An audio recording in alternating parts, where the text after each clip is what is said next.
Capítulo 10. O jejum. Vitória de Cristo mediante a negação do apetite. Para Cristo, como para o santo paro no Éden, foi o apetite o terreno da primeira grande tentação. Exatamente onde começar a ruína, deveria começar a obra de nossa redenção.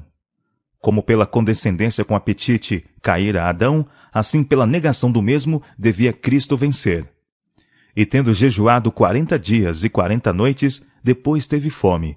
E chegando-se a ele, o tentador, disse: Se tu és o Filho de Deus, manda que estas pedras se tornem em pães.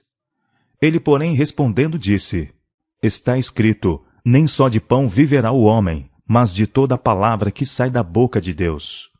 Do tempo de Adão ao de Cristo, a condescendência própria havia aumentado o poder dos apetites e paixões, tendo eles domínio quase ilimitado. Os homens se haviam aviltado e ficado doentes, sendo-lhes de si mesmos impossível vencer. Cristo venceu em favor do homem, pela resistência à severíssima prova. Exercitou, por amor de nós, um autodomínio mais forte que a fome e a morte. E nessa primeira vitória estavam envolvidos outros resultados que entram em todos os nossos conflitos com o poder das trevas. Quando Jesus chegou ao deserto, estava rodeado da glória do Pai. Absorto em comunhão com Deus, foi erguido acima da fraqueza humana. Mas a glória afastou-se, e ele foi deixado a lutar com a tentação. Ela o apertava a todo instante. Sua natureza humana recuava do conflito que o aguardava. Durante 40 dias, jejuou e orou. Fraco e emagrecido pela fome, macilento e extenuado pela angústia mental, o seu parecer estava tão desfigurado mais do que de outro qualquer, e a sua figura mais do que a dos outros filhos dos homens. Era então a oportunidade de Satanás. Julgou poder agora vencer a Cristo. Cristo se submeteu à prova na questão do apetite e por quase 6 semanas resistiu à tentação em favor do homem. Este longo jejum no deserto destinava-se a ser uma lição ao homem caído através de todos os tempos. Cristo não foi vencido pelas fortes tentações do inimigo, e isto é uma animação para toda alma que luta contra a tentação. Cristo tornou possível a qualquer membro da família humana resistir à tentação. Todos os que querem viver vida piedosa podem vencer, como Cristo venceu, pelo sangue do Cordeiro e pela palavra de seu testemunho. Aquele longo jejum do Salvador fortaleceu-o para resistir. Deu ele prova ao homem de que começaria a obra de vencer justamente onde começou a ruína, na questão do apetite. Quando Cristo se via mais tenazmente assaltado pela tentação, não comia nada. Confiava-se a Deus e, mediante fervorosa oração e perfeita submissão à vontade de seu Pai, saía vencedor. Os que professam a verdade para estes últimos dias, acima de todas as outras classes de professos cristãos, devem imitar o grande modelo na oração. O Redentor do mundo sabia que a condescendência com o apetite traria debilidade física, adormecendo órgãos perceptivos de maneira que se não discerniriam as coisas sagradas, e que isto perverteria as faculdades morais. Se a condescendência com o apetite era tão forte sobre a raça humana que para derribar-lhe o poder foi exigido do divino Filho de Deus que jejuasse por cerca de 6 semanas em favor do homem, que obra se acha diante do cristão, a fim de ele poder vencer da maneira por que Cristo venceu? A força da tentação para satisfazer o apetite pervertido só pode ser avaliada em face da inexprimível agonia de Cristo naquele prolongado jejum no deserto. Como preparo para o estudo das Escrituras? Há nas Escrituras algumas coisas difíceis de entender e que, segundo diz Pedro, os indoutos e inconstantes torcem para sua própria perdição. Não podemos explicar nesta vida o sentido de toda a passagem das Escrituras. Não há, porém, pontos vitais de verdade prática que fiquem envoltos em mistério. Ao chegar, na providência de Deus, o tempo de um mundo ser provado quanto à verdade para aquele tempo, mentes serão despertadas pelo seu espírito para pesquisarem as Escrituras, mesmo com jejum e oração, até que se descubra elo após elo e estes sejam ligados em perfeita cadeia. Todo fato que tem que ver de perto com a salvação de almas será tornado tão claro que ninguém precisa errar ou andar em trevas. Pontos difíceis da verdade presente têm sido compreendidos pelos fervorosos esforços de uns poucos que eram dedicados à obra. Jejum e fervente oração a Deus têm levado o Senhor a abrir-lhes ao entendimento os seus tesouros de verdade.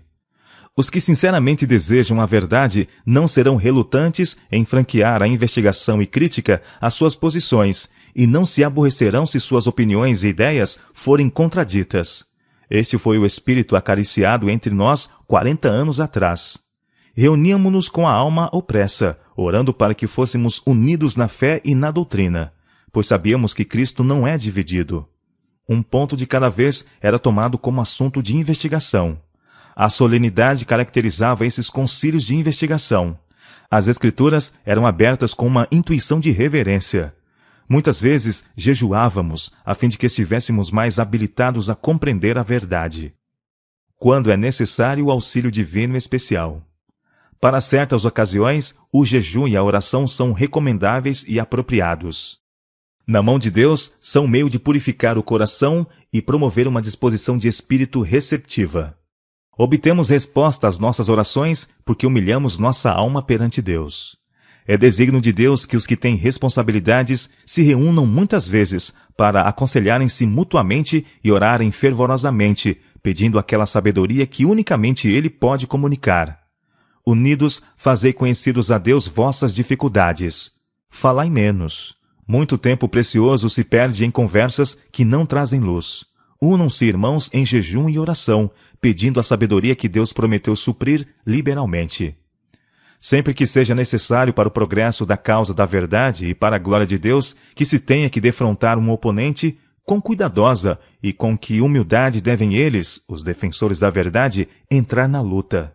Com a esquadrinhação do coração, confissão de pecado e fervorosa oração, e muitas vezes, jejuando por algum tempo, devem suplicar a Deus que os ajude especialmente e conceda à sua salvadora e preciosa mensagem uma vitória gloriosa, a fim de que o erro apareça em sua verdadeira deformidade e seus defensores sejam completamente desbaratados.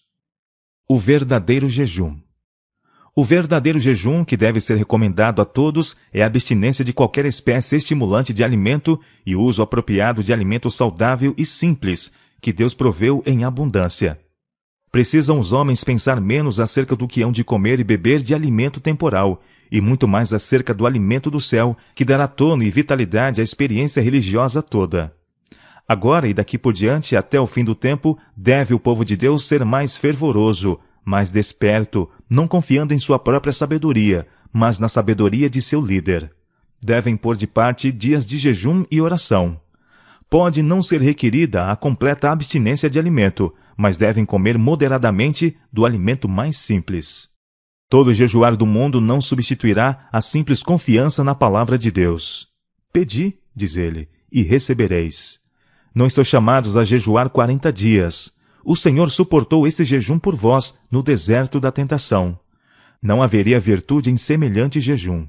Há, porém, virtude no sangue de Cristo. O espírito do verdadeiro jejum e oração é o espírito que rende a Deus mente, coração e vontade. Como remédio para a doença. A intemperança no comer é muitas vezes a causa da doença, e o que a natureza precisa mais é ser aliviada da indevida carga que lhe foi imposta. Em muitos casos de moléstia, o verdadeiro remédio é o paciente jejuar por 1 ou 2 refeições, a fim de que os sobrecarregados órgãos digestivos tenham ensejo de descansar. Um regime de frutas por alguns dias tem muitas vezes produzido grande benefício aos que trabalham com o cérebro. Muitas vezes, um breve período de inteira abstinência de comida, seguido de alimentos simples e moderadamente tomado, tem levado à cura por meio dos próprios esforços recuperadores da natureza. Um regime de abstinência por 1 ou 2 meses havia de convencer a muitos sofredores que a vereda da abnegação é o caminho para a saúde. Alguns há que seriam mais beneficiados pela abstinência de alimento por 1 dia ou 2 cada semana, do que por qualquer quantidade de tratamento ou conselho médico. Jejuar 1 dia por semana se lhes ia de incalculável benefício. Condescender em comer com demasiada frequência e em quantidade demasiado grande sobrecarrega os órgãos digestivos e produz um estado febril do organismo. E então ocorrem doenças de várias espécies. Os sofredores, nestes casos, podem fazer por si mesmo o que os outros não podem por eles fazer tão bem. Devem começar por aliviar a natureza da carga que lhe impuseram. Devem remover a causa. Jejuar por breve tempo, dando ao estômago oportunidade para descansar, reduzir o estado febril do organismo por cuidadosa e inteligente aplicação de água. Esses esforços ajudarão a natureza em sua luta por livrar o organismo de impurezas.